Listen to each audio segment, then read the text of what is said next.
In France, as much as in many other countries, during the whole history of mankind, there have been quite a lot of very strange phenomena in the skies.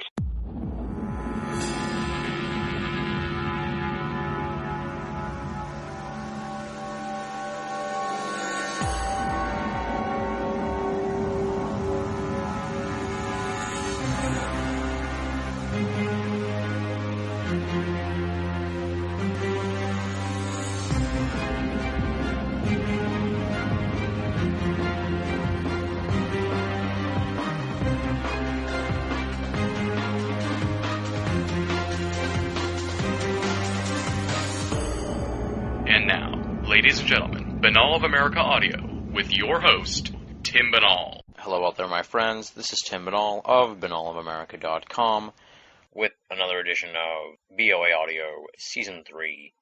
It is March 23rd, 2008, and this week we're calling over to Paris, France, for another look at international ufology with our guest, Gildas Bourdais, noted French ufologist.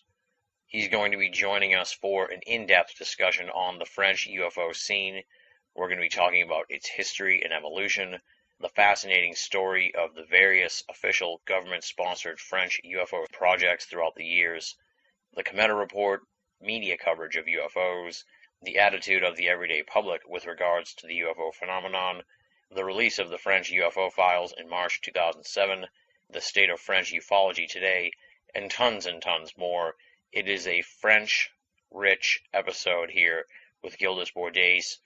What he has to say is fascinating stuff, and it is definitely a must-hear interview for any student of international ufology and the global UFO scene. For those of you who are unfamiliar with Gildas Bourdais, let me give you a little bit of background on him. Gildas Bourdais was born in 1939, studied business administration, worked in technical publishing, and lives near Paris, France. He became interested in UFOs first by reading the books of French author Aimé Michel in the 1960s and the books of Dr. J. Allen Hynek and Jacques Vallée in the 1970s. He became an active researcher only at the end of the 1980s after becoming aware of new developments at that time, especially regarding Roswell, UFO secrecy, abductions, and cattle mutilations.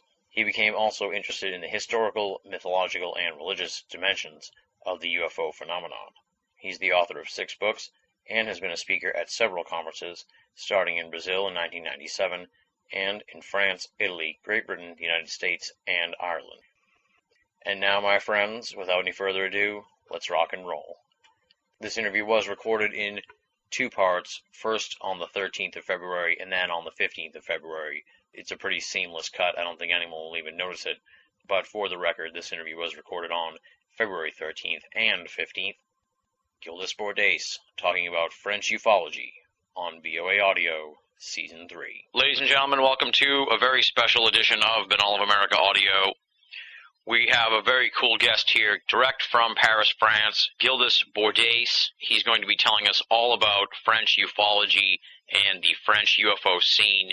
As many of the listeners know, I have a great interest in the international UFO phenomenon. When I finally got a hold of Gildas, I knew I wanted to have him on the show here, so we can learn something here about the French UFO scene and French ufology. And Gildas is one of the big players over there in French ufology, so I'm excited to talk to him and really find out a lot about what's going on over there in Europe with the UFO scene.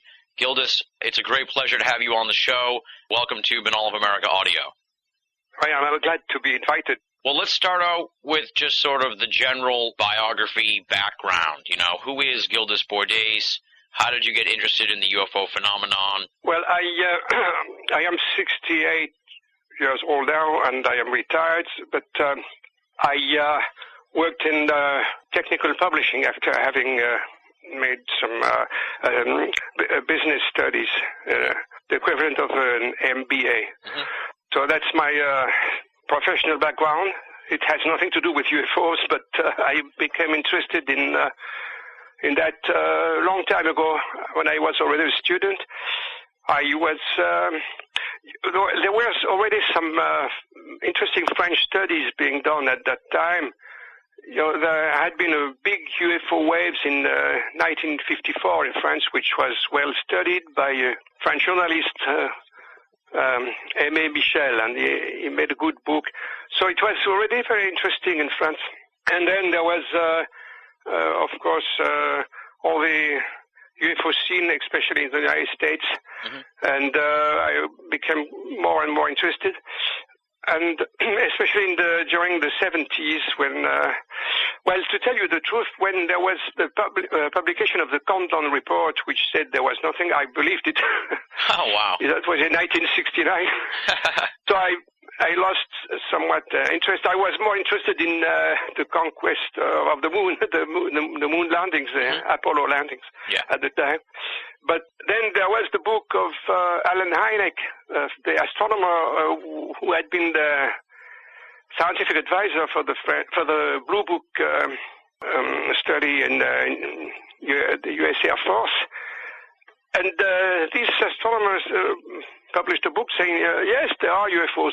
So it was a big shock, actually.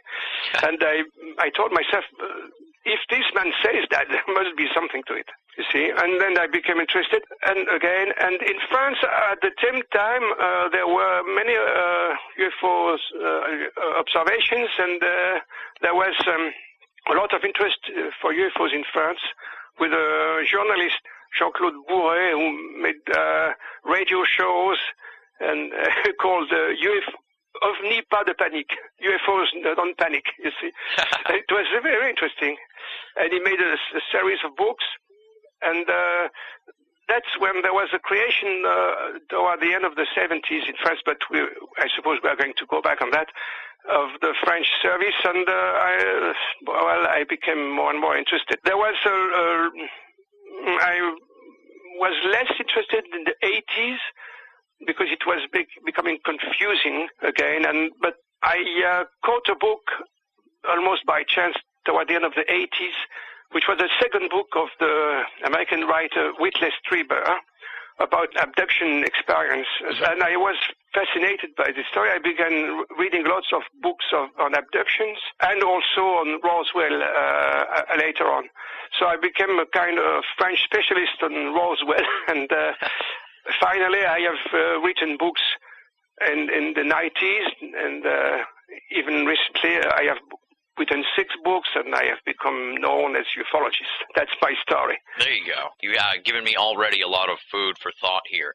Before we talk about the official French ufology, I guess let's talk a little bit about what you know as far as the history of the UFO phenomenon in France. You know, like here in America, we sort of have the airships of the late 1800s, and then we have the Foo Fighters of World War II, and then I'm sure you know, and my listeners know, the history of ufology in America from that point on. Yes. What was going on over in France as far as UFO sightings and the evolution of the phenomenon there? Yes. Well, publicly speaking, there were observations of UFOs around the beginning of the 50s, some interesting sightings. And as I said already, there was a big wave in 1954. There were lots of close encounters already at that time, many more than nowadays, actually. Huh. There was sustained interest with many books. There were already some private groups of ufology being created at the time, in the 50s. There were some pioneers, like the French writer Jimmy Guyeux, who wrote a couple of books which were quite advanced at the time. So there was an interest for UFOs in France, definitely. But these things became much more serious with the creation of the French official study group in 1977, called GEPAN. GEPAN means group for, what does it mean, by the way? For the study of aerospatial, unidentified aerospatial phenomena, which means in French, phénomènes aérospatiaux non identifiés. The initials is PAN, P-A-N, which is the same as UAP in English, you see. Yeah. And so there was a creation of French service in 1977, an official service inside the French National Center for Spatial Studies, Centre National d'Études Spatiales, CNES. It was a small service, of course, but it had the luck to come across rapidly upon some very interesting cases. Let me jump in with a question here based on you sent an awesome article that you'd written called The Death and Rebirth of Official French Ufology. And, right. That's the story, yes. And there'll be, we'll have a hard link to that at the website with the interview. And the question I had that is sort of in the time frame that you're talking about with Japan is that you say in the article that the creation of Japan was really driven by the military and was opposed by science. Exactly. That's an interesting point, I think, because there was military study which was made in 1974, or maybe later, I don't know exactly the date, but a couple of years before the creation of Japan. And it was made inside the Institute for Advanced Studies on National Defense, or in French, Institut des Hautes Études de Défense Nationale. They had made recommendation. I have a copy of it, actually. It was given to me. And they recommended the creation of Japan. But on the other hand, in the scientific and intellectual circles, there was very little consideration for UFOs. They were considered to be phony stories, purely psychological phenomena. And so there was, there was a sharp contrast between the military on one side and some people in the CNES, like the director of the time, Yves Sillard. If you have seen my paper, you have his photo in it. And he was a very important person in the history of French ufology, because he created Japan, and together with the engineer Claude Poher, who had done himself some studies personally, like statistical studies. So these people joined and together for the creation of Japan. That's how it happened. Yeah. After that, there were some ups and downs, as you have seen in my story, in the story, and some sharp ups and downs, actually. You're saying the sharp ups and downs in Japan, or just over the course of time since then, with the closing and the opening and all that stuff? Well, there were conflicts as soon as it was created, actually. Oh, really? That's one thing I didn't mention in my article, but let me tell you a word about that. In France at the time, there was a split among ufologists. Some of them began to be very skeptical about UFOs. Let me explain this way, because there were young people, many of them who were convinced that everything was going to be revealed, that they were going to find the truth about UFOs, etc. Yeah. And that didn't happen, as you know. We are still faced with a big mystery. So they became skeptical, some of them. They began attacking Japan as soon as it was created, French ufologists attacked Japan. So that's another peculiar situation, a particularity of the French story, that the ufologists were attacking the Japan at the time when Japan was launching into very interesting studies. Isn't that funny? Yeah, it's strange. It's very strange. It's very strange, yes. Were they skeptical of the government aspect of it, where they thought it was going to be part of the cover-up? Is that sort of where their complaints were? Some of them, yes. There were, the skeptics were against UFOs. Yeah. But there were also some conspirationist-oriented people already at the time. Yeah.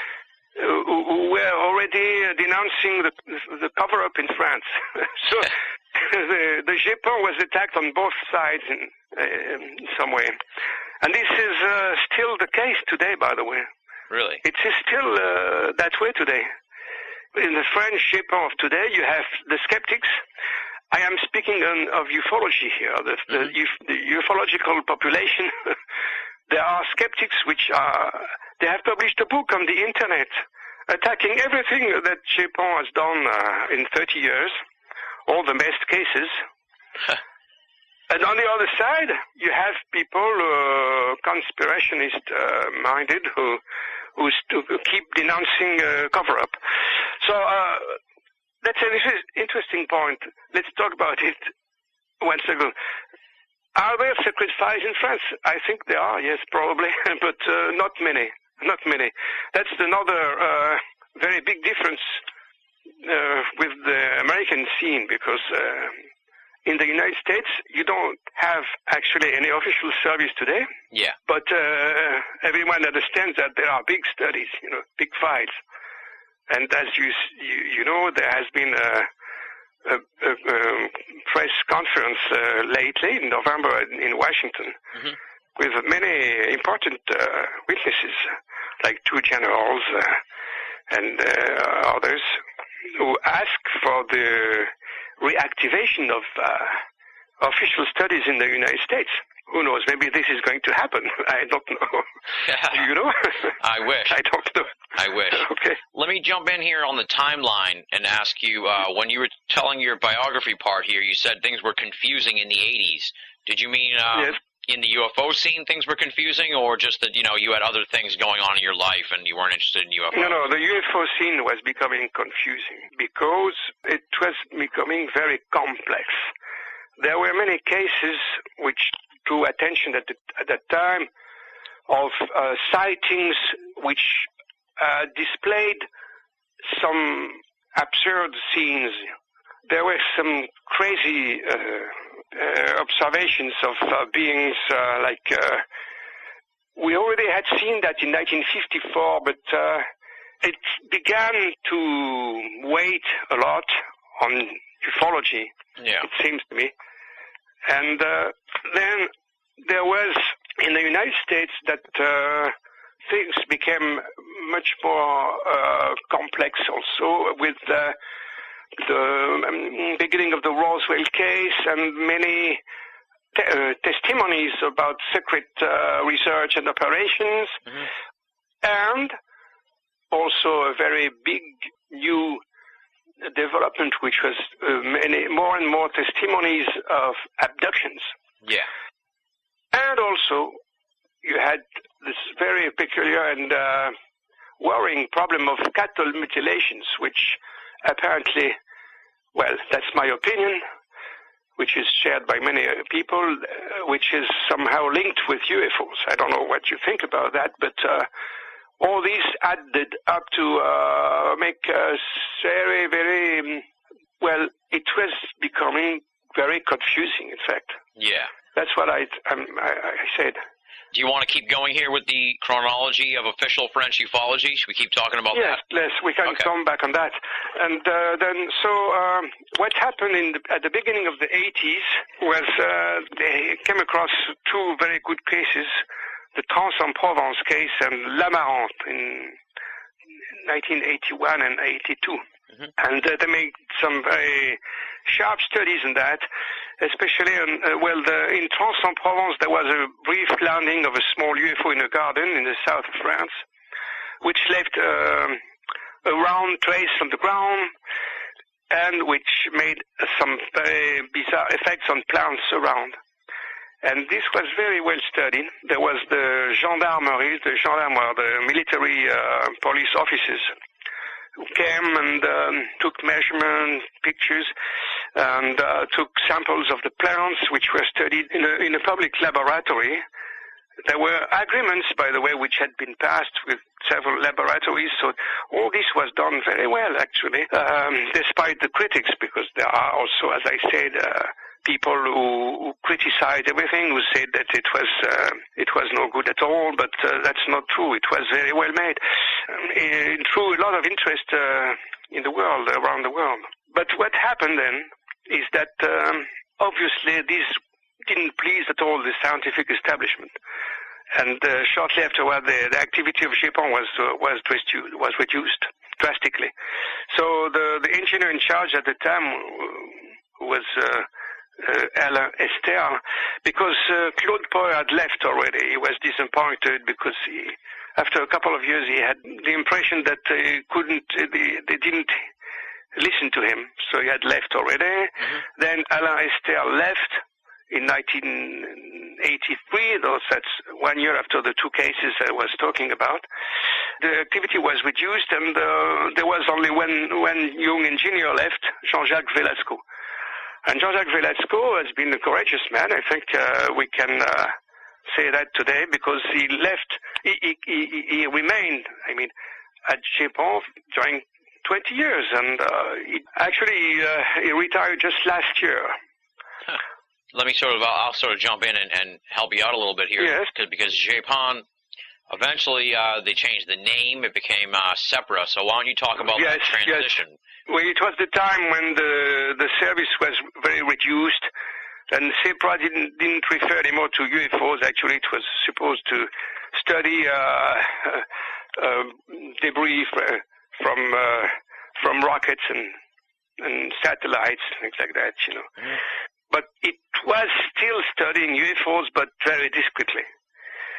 But what happened is that in 1999, a group of senior officers, in both public and military, called Cometa, issued a report, the Cometa report, in 1999, mm-hmm. which had quite a lot of impact. And in that report, they said several things. They said that, yes, there are UFOs. Yes, they are probably extraterrestrial. They pose a problem of national defense. And there is obviously a policy of secrecy in the United States about that, mainly in the United States, not only, but mainly. And we should resume studying UFOs seriously in France. We should reactivate the group. Mm-hmm. And that's what happened in the following years.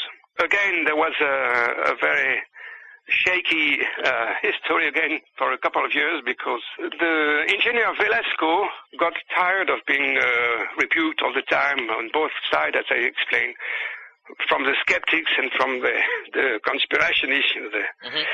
And he published his own book, in 2004, which was called the time OVNI l'Évidence, UFOs the Evidence, which is a play on words in French, because in French evidence means obviousness, actually.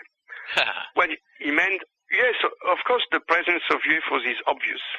Yeah. He said about almost the same things as the Cometa report, actually, it was. And then there was a almost immediate reaction against that, which was to close the service, the SEPRA. But then 1 year later, they realized that it was impossible to remain that way. There was a lot of pressure in the press and around to reopen it. And the decision was made in July 2005 by a new director of CNES, the French National Center for Spatial Studies, to create a new department. And that was what we have now, the GEPON, the same name with an I added for information. GEPON. So there was a new engineer who replaced Jean-Jacques Velasco, Jacques Patenet, and he is already a senior engineer in NES, 59. He was 59 already, and he is not very far from retirement now. So probably in a couple of years there will be a new man at GEPON. Wow. And perhaps it will give some new blood to GEPON, who knows, huh? Because this man is an honorable engineer. He's a nice man. I have met him several times. But obviously he doesn't want to shake too much the tree, if I can say that. Yeah. And one of the points that you make in your piece here, The Death and Rebirth of Official French Ufology, is a common misconception by some that Cometa was issued by the French government, which it wasn't. It was a independent civilian report, correct? Yes. It was a civilian, independent and civilian. But to tell the truth, they began the study with the approval of the Institute for Advanced Studies on National Defense, the IHEDN. They began the study inside IHEDN. At the time, the head of IHEDN, General Norlin, approved them. And in the Cometa report, if you have seen it with the illustration, you have the picture of the General Norlin, who was high in the military hierarchy. He was a 4-star general, and he approved the launching of that study. But later on, he was replaced by a new man who didn't like at all the study, so they stepped out of EHEDN and became a completely independent and private group. But in that group, you have several senior officers, like the head of the group, General Denis Letty, who is Air Force General, another Air Force General, General Bruno Lemoine. You had Admiral Merlot, who is dead now. You had several senior engineers for armaments, so very official people, actually. Yeah. That's why there was many people and felt that it was an official report, but it was not really. Yeah. That's the explanation. Before we sort of jump into some other stuff, let me just sort of jump back, I guess you could say, to the history of the UFO phenomenon in France. You said that there was this wave in '54, but France has a long history. Were UFOs a part of that history? Was it something that people knew about and talked about, or was it something that sort of just burst on the scene in the 1900s, if you will? So you want to go back a long time ago in history? Yes.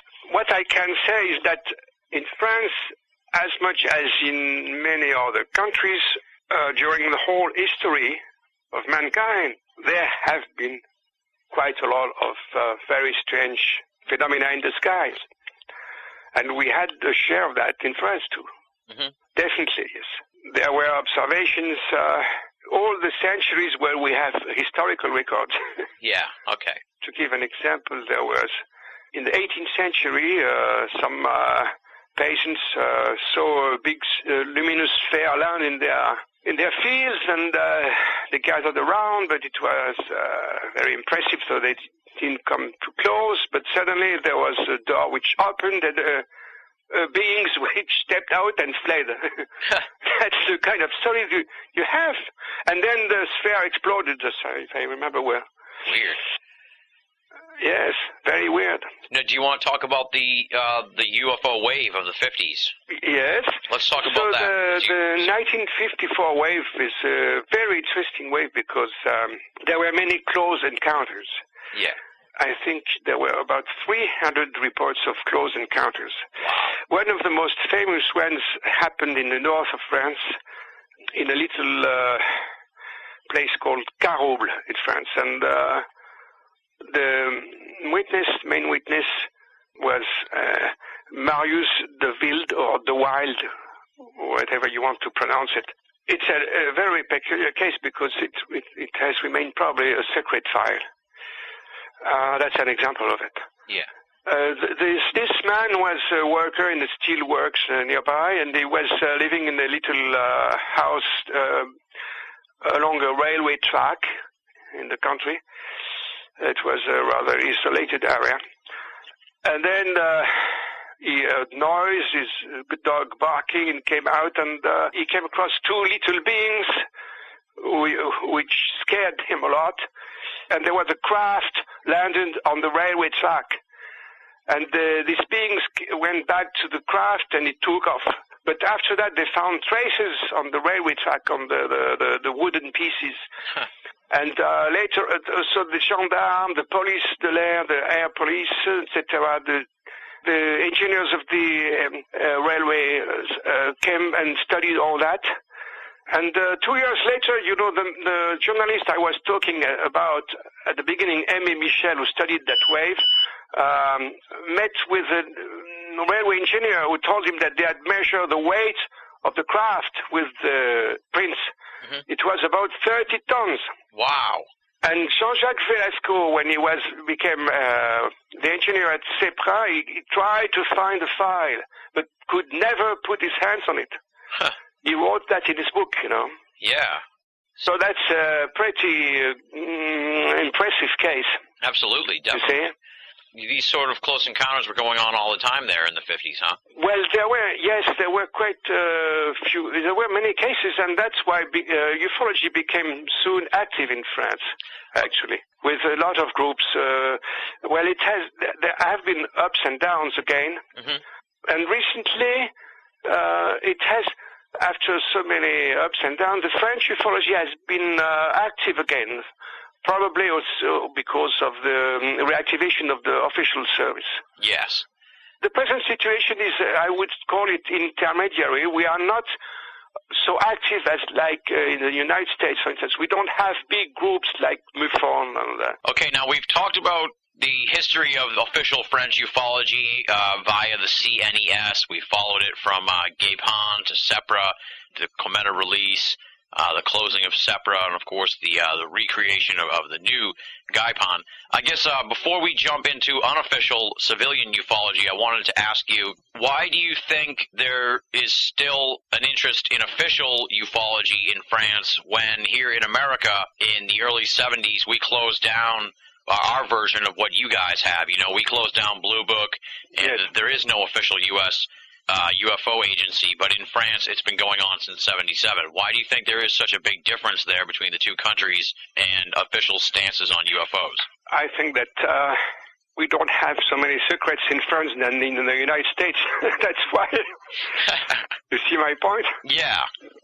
And I think that the American military, mainly the U.S. Air Force and other bodies have accumulated considerable knowledge about UFOs. Yeah.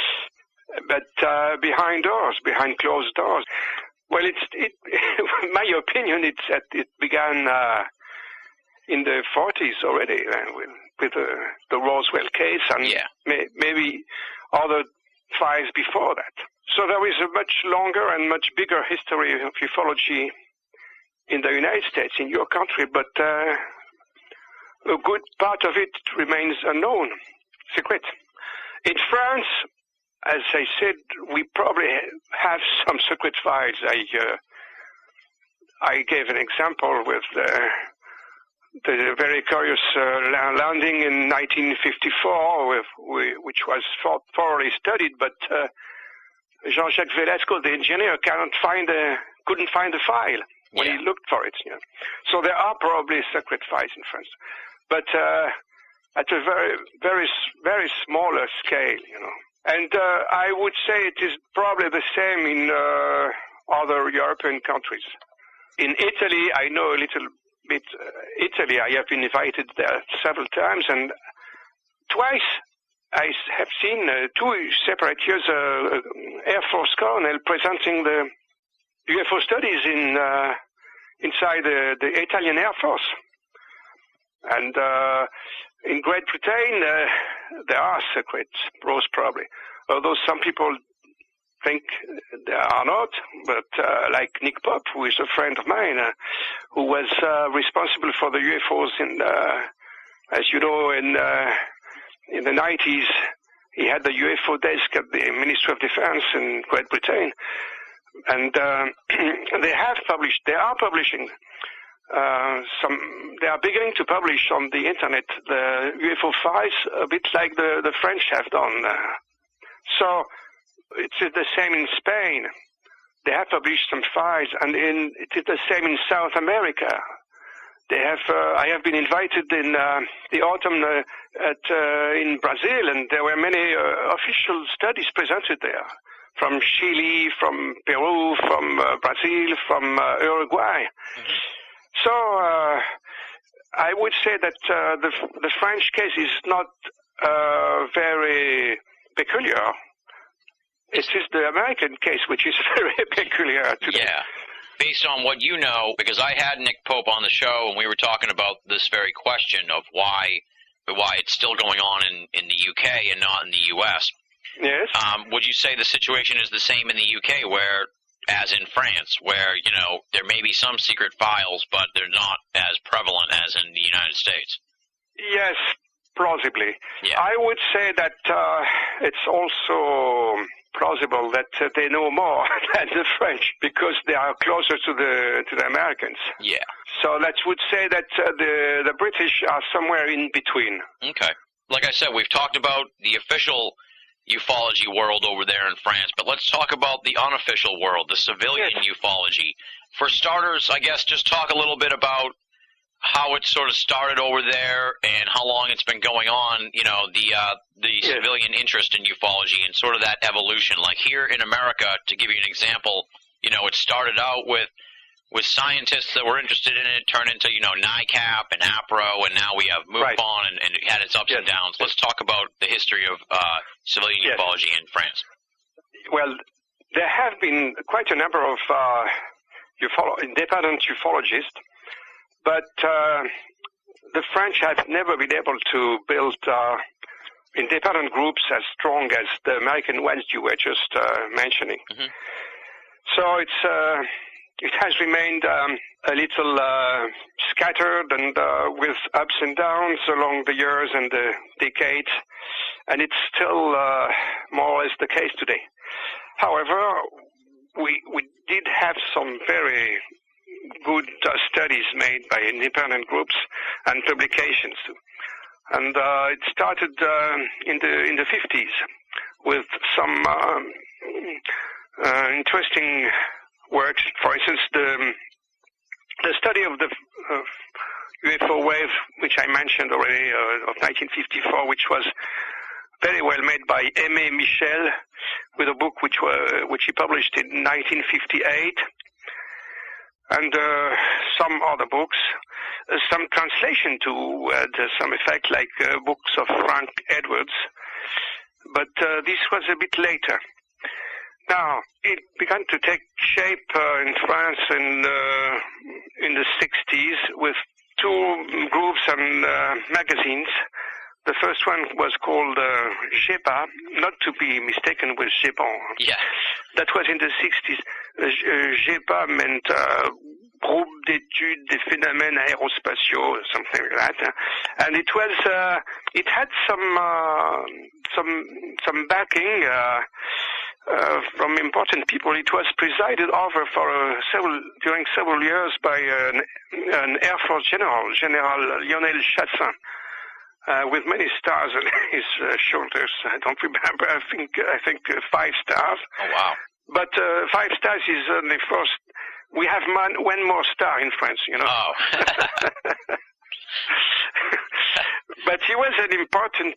Yes, he was an important general in the Air Force. So that's you see another example. As soon as the 60s of manifest interest of the military for UFOs. And they had a good review, Phénomènes spatiaux, which lasted during about 20 years, with René Fouéré, who was the editor. And there was another group which appeared in the 60s too, called Lumière dans la nuit, which is a poetic name, Lights in the Night. Mm-hmm. And they had a review, which still exists today, in short, LDLN. And it was started by a good man, Fernand Lagarde, who published also a very interesting book at the time, in the 70s. And later on it was taken over by Joël Ménard, who still runs the review today. I like this review, although it is a very small one, because it has been keeping a good level of study and thinking in ufology over the years. So I want to stress that. But also there were some journalists, well-known journalists, who began to take interest in UFOs in the 70s. There was a wave of interest, as I mentioned already. Yeah. And there was a journalist, Jean-Claude Bourret, who began to talk about UFOs in a popular radio show, and who published several books in the 70s. So it seemed to be getting momentum in the 70s. However, it didn't went so easily because beginning in 1975 appeared a movement of skepticism in French ufology. One of the main proponents of that trend was Michel Monnery, who came from that group, Lumière dans la Nuit, and who separated from that group and became a complete skeptic with a book which was published in 1975. And it was followed by other books and authors. Michel Monnery joined the very rationalist French institution called Union Rationaliste, the Rationalist Union. Perhaps France is the only country in the world to have an Union Rationaliste. I don't know. That is a very specific French aspect of a French situation. Yeah. And that Union Rationaliste was presided over by a well-known astronomer of the French establishment, who, by the way, was also a communist militant, Larry Flaxman. And this man has been very powerful at the time, and even in the 90s he remained quite powerful. I think he's dead now. But this trend, is part of the French landscape. You have to know that there is a rationalist trend in academic circles, the French intellectual circles, establishment, and scientific establishment. So, how do ufologists stand in front of all these people? Well, they are a small activity, and they have remained so. We have to admit that. The main shape of mind in the French scientific and intellectual world remains one of skepticism. I don't know if we can say that in the United States, but I'm afraid it is still a bit that way too. Yeah. So what happened is that at the end of the 70s, there was a very peculiar situation where official ufology was beginning, with very good studies, as I said already. But at the same time, there was a skeptical trend taking shape, and these people attacked the Japon at the time. Yeah. There was an article in the popular magazine Science et Vie attacking the Japon at the very time when it was created. It was very bizarre. And even Joël Ménard, who is a friend of mine, I met him in the beginning of the 90s when I began studying seriously ufology.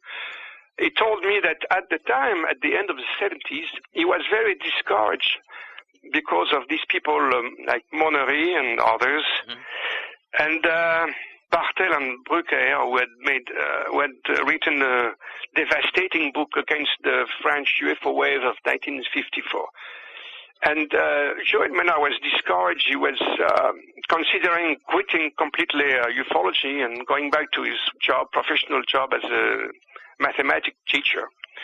But then he suddenly realized that the book of Bartel and Brucker on the UFO wave of 1954 was full of errors and lies. He discovered that. And then he changed his mind, and he became more than ever positive and active in ufology. So you see, there has been, since that time, since the end of the 70s and the beginning of the 80s, there has been a big split in French ufology, and it still goes on today. I'm here for one reason, to challenge you for a world championship match in the WrestleMania. You're listening to Banal of America Audio. You got the Giant, the only professional wrestler who's still undefeated, and Hulk Hogan. Hulkamania is over. And here in America, we sort of have a split in the sense of within ufology over how to study the phenomenon, and it breaks down sort of like nuts and bolts ufology versus a spiritual aspect of ufology. Right. Where would you say? Where would you say? We have that in France too. Okay. Yes, we have that in France too. we have the nuts and bolts side of ufology, which is rather the side of the official groups and the official studies, actually. The Cometa report is a very nuts and bolts publication and study. And the same as Jean-Jacques Velasco, the engineer, his book is very nuts and bolts.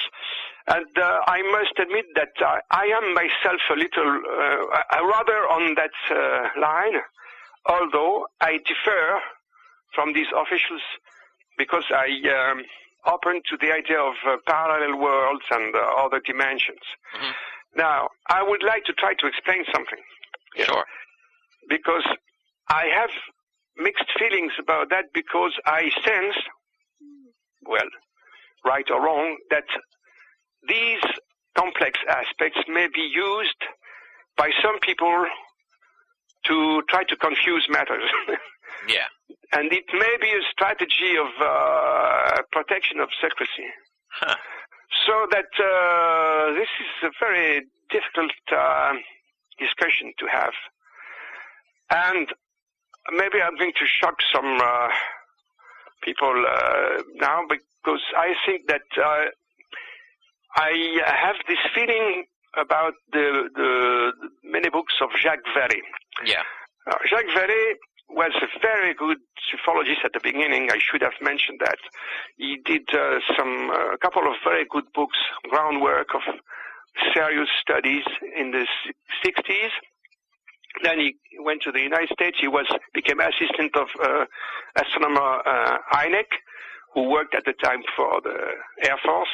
And there was something strange happened. Toward the end of the 60s, Jacques Vallée published the first book, which was very interesting. In fact, it was translated in French in 1974, Passport to Magonia.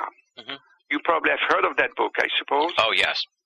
And this was probably the first book which opened the gate to that sort of reflections that maybe UFOs were not what we thought they might be, like nuts and bolts crafts, but something much more, much stranger. Yeah. Coming from other dimensions, etc. And he opened the way also to the reflections. Well, he wasn't the first one, actually, but he launched a new reflection on the historical aspects with all the old legends with fairies, etc. Yeah. And after that, he published another book in the 70s, toward the end of the 70s, called Messengers of Deception. I remember that I was a bit shocked by that book at the time, and I wrote to him, but he didn't answer. I told him, I don't understand what you are saying now, because he was beginning to suggest that we were in the midst of many lies and disinformation, but he had a very strange approach to that. He was suggesting already that many stories of nuts and bolts UFOs and of maybe crashed UFOs, that was a bit later, but he wrote many books like that in the 90s, like Other Dimensions, Confrontations, and Revelations. There was 3 books in a row developing that sort of idea that the stories of UFO crashes, of abductions, of extraterrestrials were all wrong, and were probably, some of them at least, were disinformation. So that's where the things were, the discussion became very complex and difficult. Yeah, I think. So there is that aspect, but yes, there is also in France a distinction to be made among people who believe in UFOs. I shouldn't say that; that's not a good word. who have an interest in UFOs. There you go. There are those who keep thinking in terms of nuts and bolts crafts, or being able to travel through other dimensions, which is already a bit more complex. But also, there are other people who more and more have been thinking in terms of spiritual dimensions, or whether angelic or demonic also, because we also have authors like that in France, like in the United States. in the United States, one of the people who opened that door was John Keel, for instance. Yeah. With some famous book like the Mothman Prophecies. And we have that sort of thinking in France, too. We have about the same categories of thinking in France as in other countries, I would say. What would you say the thoughts are in France regarding the American UFO scene? You know, is there resentment of America? Because, as you said earlier, you think that we have probably more secret files than France, and that we've been in the UFO game, if you will, for longer than France. What's the attitude in France regarding American ufology and America in general with regards to UFOs? Yes, I think there is something like that, yes. You said resentment. Yes, there is a kind of irritation and resentment. You see it in the Cometa report, for instance. Mm-hmm. You can sense that in the Cometa report. They mentioned the problem of UFO secrecy, and French ufologists have that way of thinking. I must admit that I do have that way of thinking too. Although I like very much the United States, and I like to be invited there. And I was last year twice, by the way. I was in Roswell and at the X conference in Washington. Mm-hmm. I had the pleasure to be invited, thanks to your friend, I think, Tris Sheridan. Yes. By the way. And so there is. Let's try to be clear as possible. Mm-hmm. I don't have a personal grudge or hostility against the American people. Not at all. But we are some people who think that, yes, there is a big secrecy, and we would like to know more about that. Now, may I add something? Another idea which seems important to me. Mm-hmm. It is that the question is it wise to ask so hard for the end of secrecy? You know, I'm not so sure at all. After having thought about it, perhaps it is better if some secrets remain secret for the time being. I don't know. Perhaps I am surprising you now, but that's the way I begin to feel now. Just to extrapolate on that, what secrets do you think need to be, I know they're secrets, so we don't know exactly what they are, but what aspects of the secrecy do you think need to be held back? Well, I would say that it's probably very complex in the sky. Well, the history of mankind is complex, and the history of other civilizations is very complex, probably. Mm-hmm. From extraterrestrial or other dimensional, etc. Yeah. And they may not be all friendly. Yeah. There may be some dangers outside. That's one reason. And the fact that there have been so many abductions and seemingly genetic manipulations, all that is not very friendly. It doesn't sound very friendly to me. Cattle mutilations also.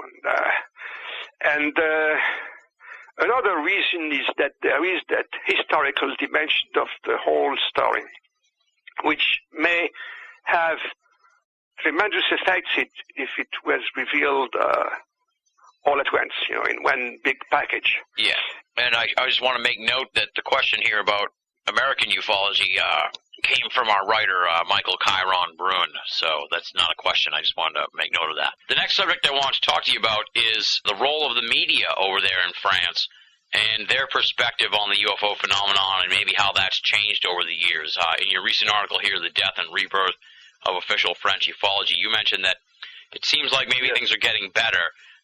So I guess just talk about that evolution and maybe when it was bad and how it's getting better and all that good stuff and how it's changed over the years. Yes. All right.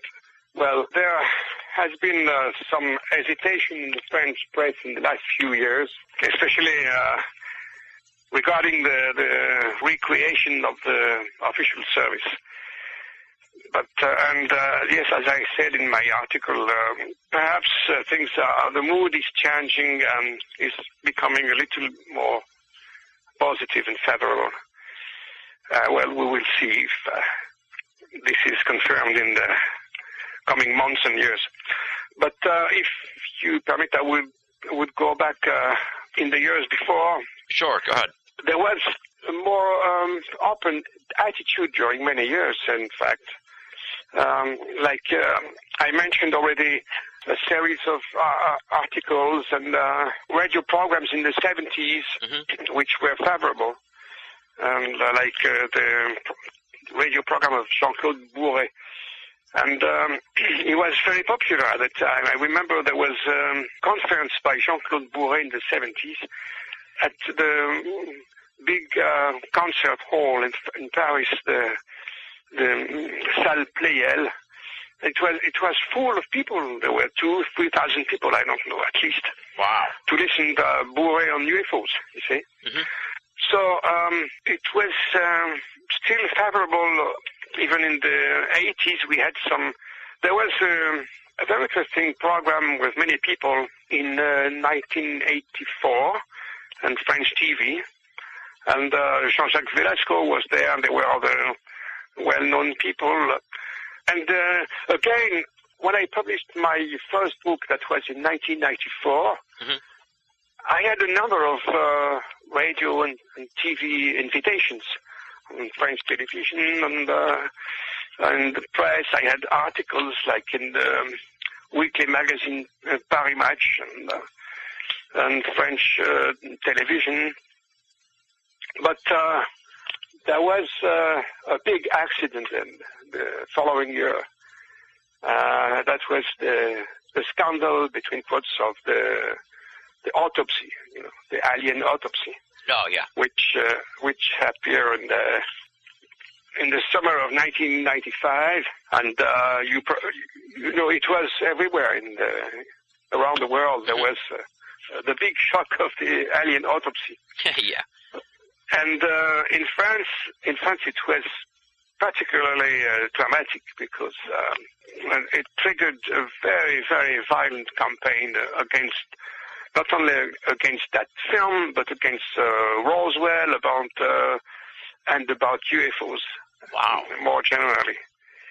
What happened is that when the first articles appeared, there was a first show on the number one French television network, TF1, at the end of June, with Jacques Pradel, the journalist Jacques Pradel.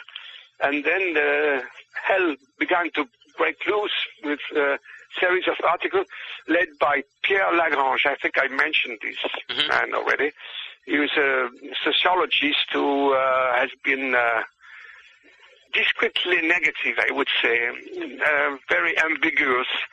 But then, at that time, he signed a big article in the popular magazine Science et Vie, mixing everything and saying that it was completely ridiculous and that Roswell is ridiculous. It's a story of weather balloons, mogul balloon, and that there was an inquiry which had been made by the General Accounting Office, an official study.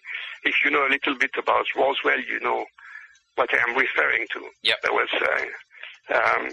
which was published about the same time, nearly the same time as the autopsy movie. And that, said Lagrange, they had accepted the mogul balloons explanation of the Air Force. But that is not true. If you read the study of the GAO, it is not true. They didn't say that. They said that the inquiry about what crashed at Roswell continues. That's what they said. Yeah. So it was very, very bizarre and aggressive attack, suddenly, led by Lagrange and followed by many others.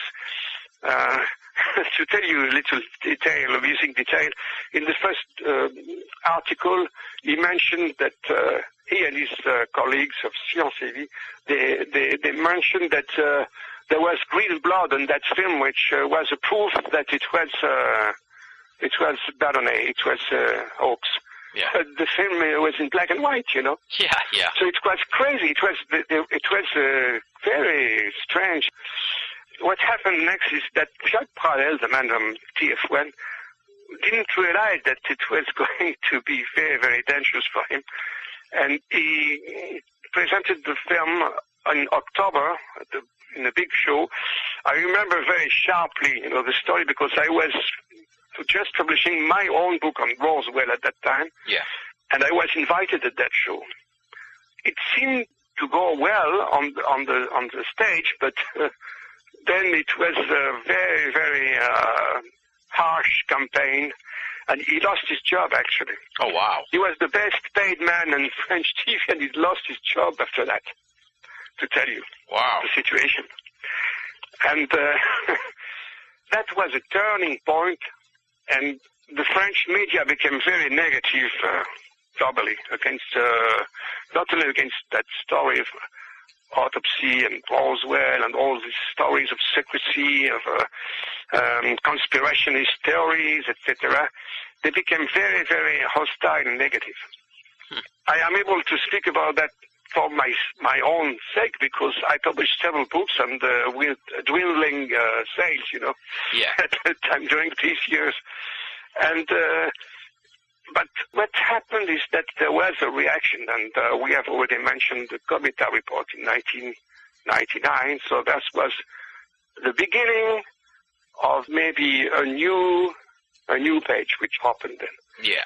And which led to the recreation of the official service in 2005, and there was a change of mood in the media. For instance, the same newspapers which had been so violent in 1995 and years after, which were L'Express and Libération. Libération is a trendy daily paper. Mm-hmm.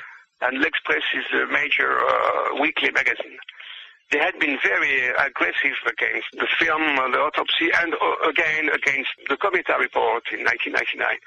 But then, when the CNES, the French National Center for Space Studies, reopened the studies, they changed their mood, and L'Express, the magazine L'Express, devoted 6 pages, positive pages on the CNES studies, the Shaitan studies, that happened in 2006.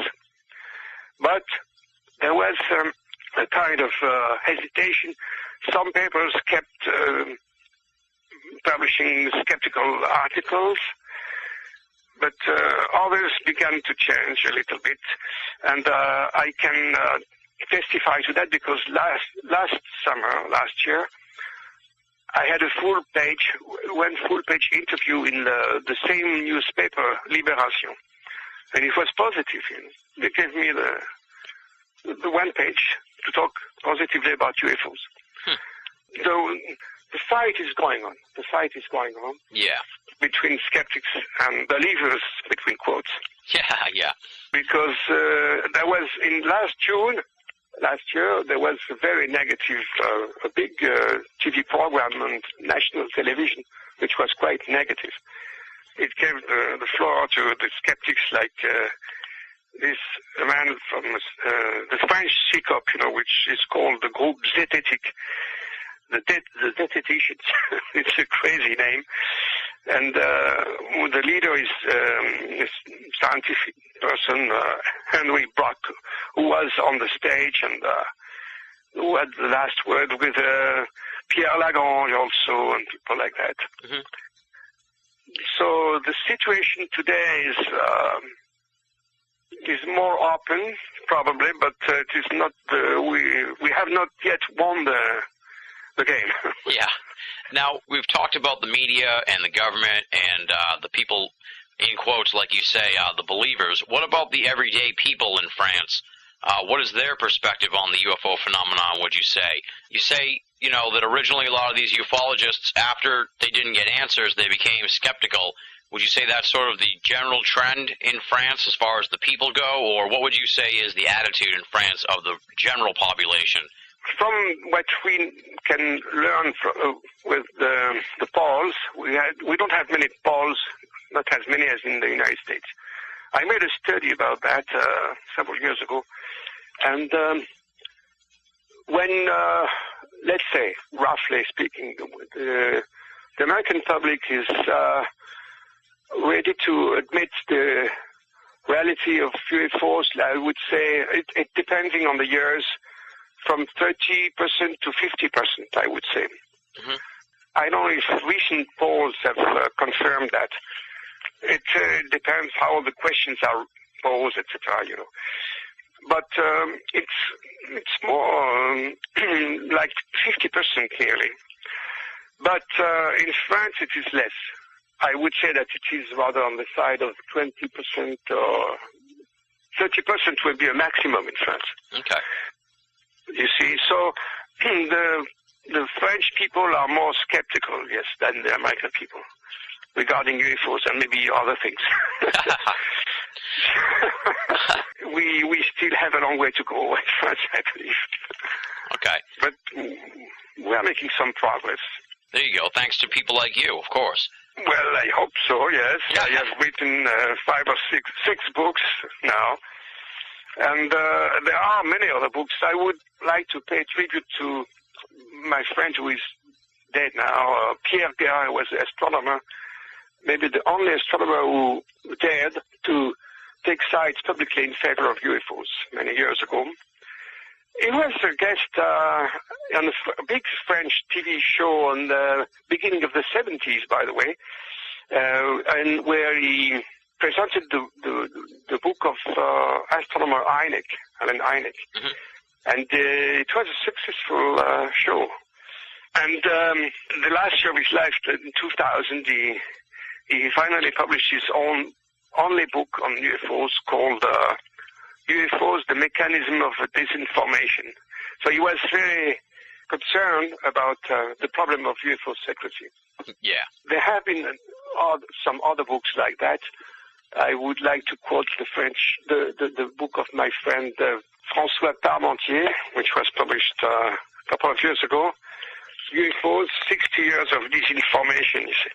And it's a very well-made book.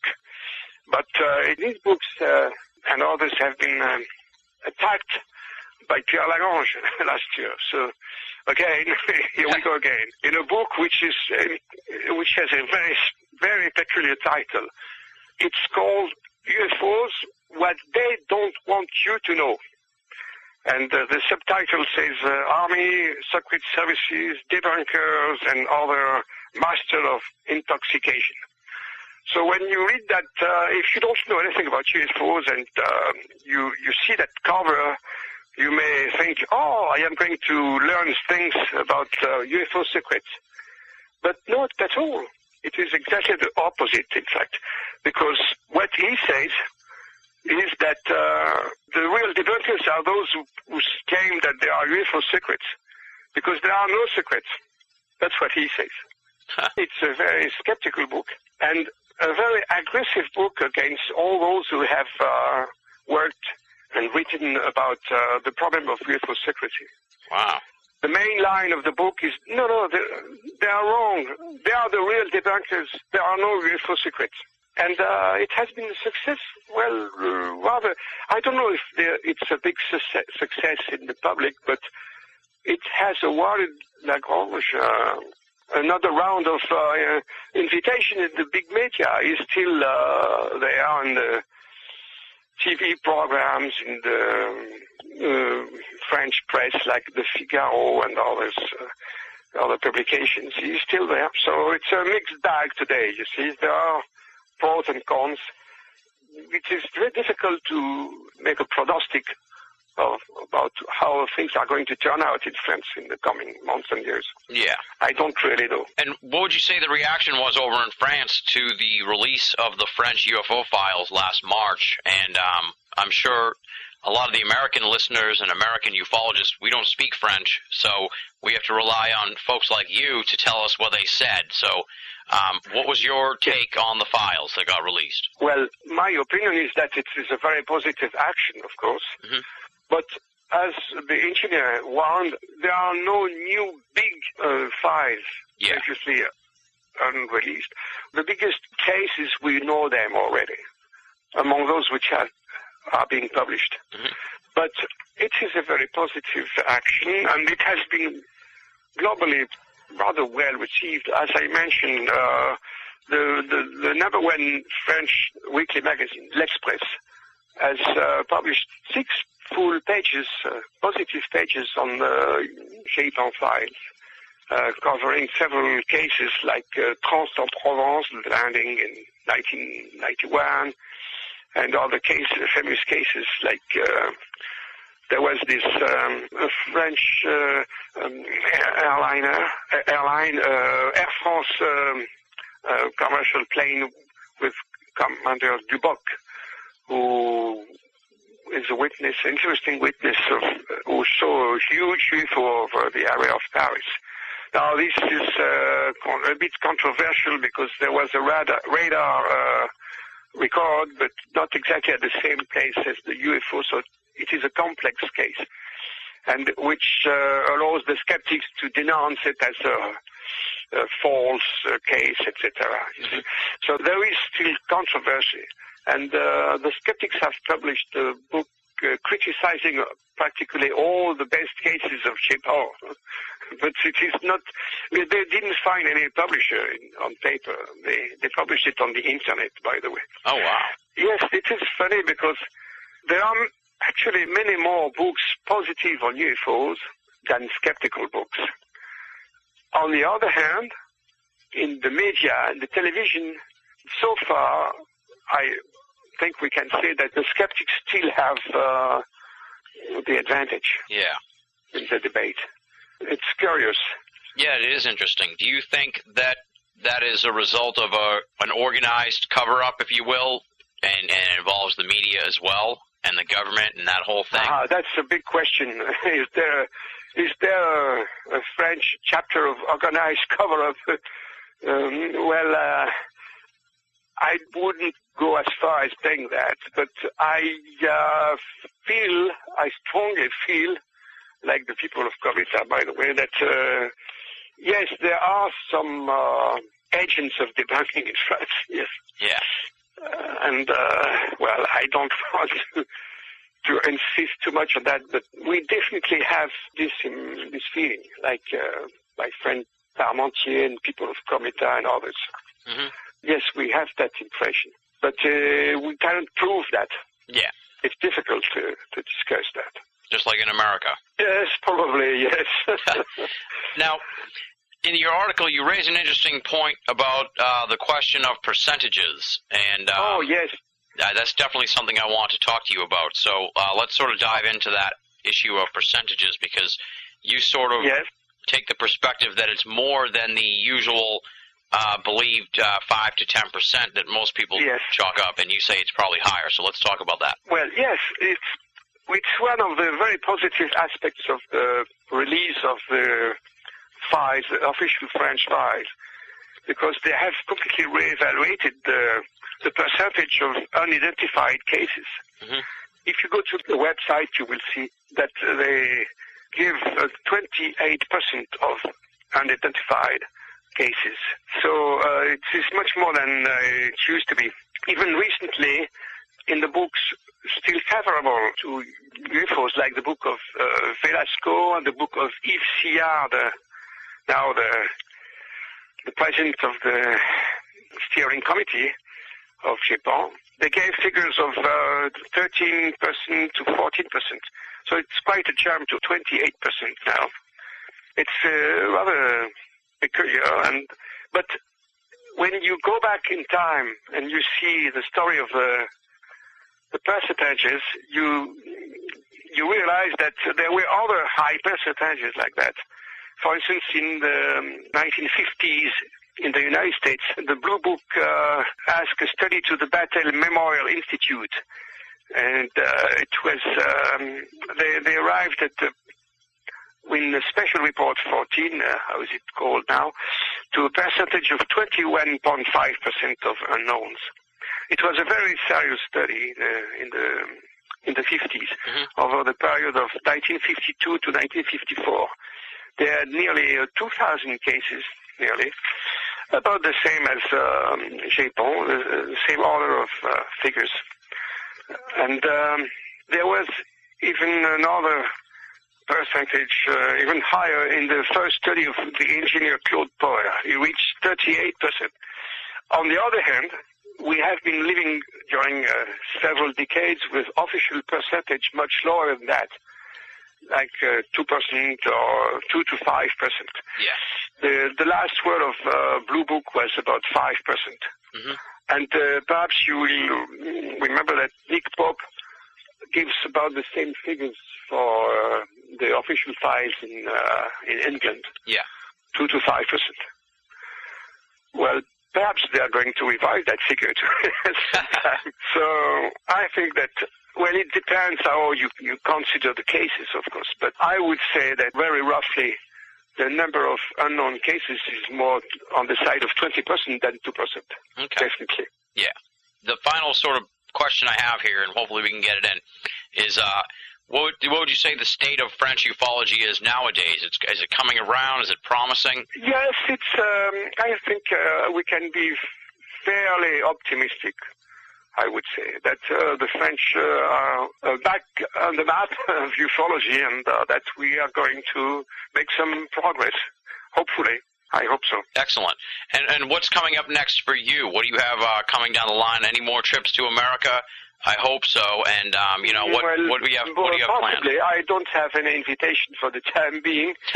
But yes, if I am invited, I will be glad to come, of course.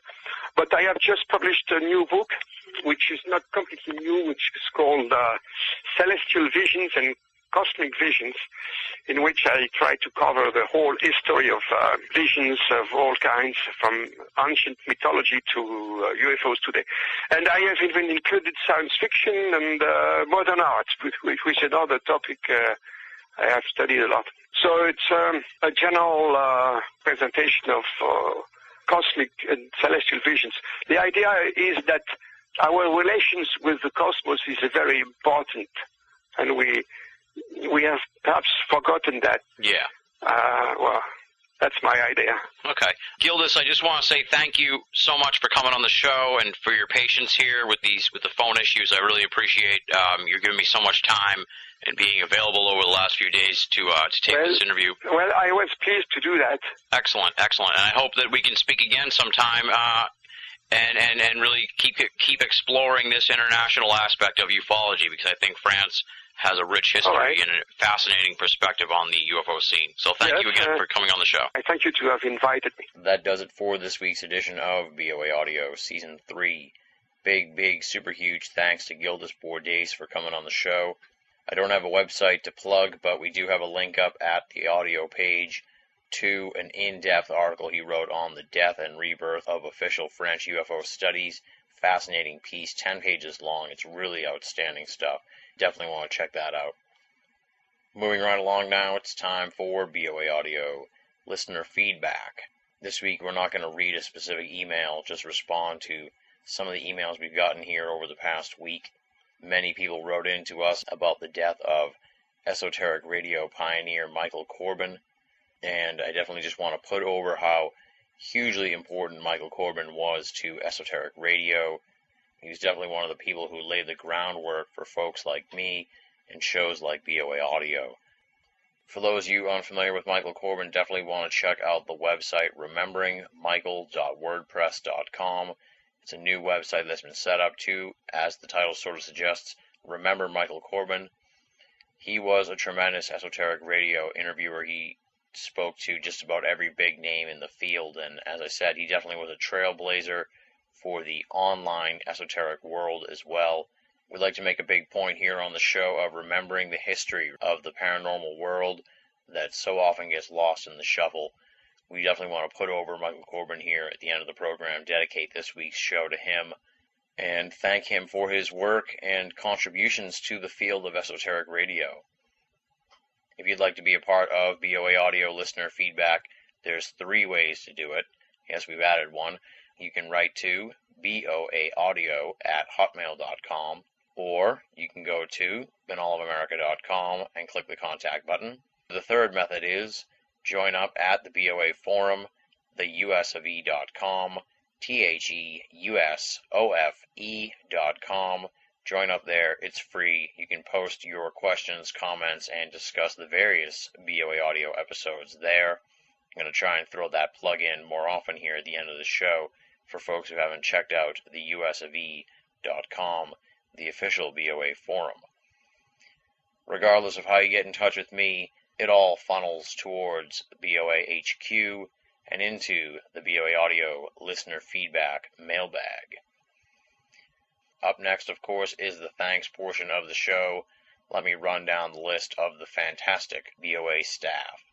Leslie, Chiron, R. Lee, Joe V, Tina Senna, and Rochelle Hawks. There's always some great stuff from the BOA writing staff. Monday, Tuesday, Wednesday, and Friday there are new columns at BOA on a continual basis. So there's so much going on at BOA.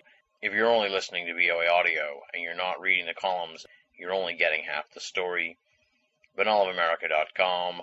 Make it a part of your everyday search for esoteric news and opinion. Much like I was kvetching about last week, what you just heard in tonight's episode, hour-and-a-half long call to Paris, France. A few weeks ago you heard an hour-and-a-half call to Ireland. Before that, a 2-hour call to South Africa. Ladies and gentlemen, that's 3 long international phone calls. I can't even tell you how much those cost me. If we want to keep reaching out across the oceans and speaking with great esoteric minds from around the globe, we're going to need your help to offset the costs. How do you do that? Simple. You go to BanalofAmerica.com or the BOA Audio Archive page, click the PayPal button, and make a donation. No donation is too small, and all donations go towards keeping BOA Audio and Banal of America up and running, and keeps the cost at what it is now, which is free for all of our great listeners and readers worldwide. Next week on the program, it's the 2nd annual BOA Audio Baseball Special. We got so much great feedback on that last year that I definitely want to do another one, and so it shall come to pass. I've already taped about a half hour with Paul Kimball, taped a half hour with Lauren Coleman. I've got 3 other folks on tap to tape. We're going to be talking about all the big stories in the baseball world from the off season. We're going to get the opinions of former BOA Audio guests, each of whom are great esoteric pundits and researchers. Plus, we're going to do something a little different this year. We're going to get predictions down to the division winners and wild card winners, National League, American League champions, who's going to win the World Series. All of the guests are going to have their predictions, and then at the end of the season, we're going to look back and figure out who did best and all that fun stuff. So it's going to be a really fun episode. I'm already having a lot of fun taping these interviews. For the baseball fans in the audience, they're going to enjoy this show a lot, I'm sure. For those folks that aren't baseball fans, I apologize, but we want to do something a little off the beaten path, a little off topic, a little lighthearted here as the springtime begins and the baseball season kicks off. So, next week it is the 2nd annual BOA Audio Baseball Special featuring Paul Kimball, Lauren Coleman, and a few other guests to be named later. And on that note, we close it out here for the week. Ladies and gentlemen, I hope you have or had a wonderful Easter holiday. Until next time, this is Tim Banal, thanking you for listening and signing off.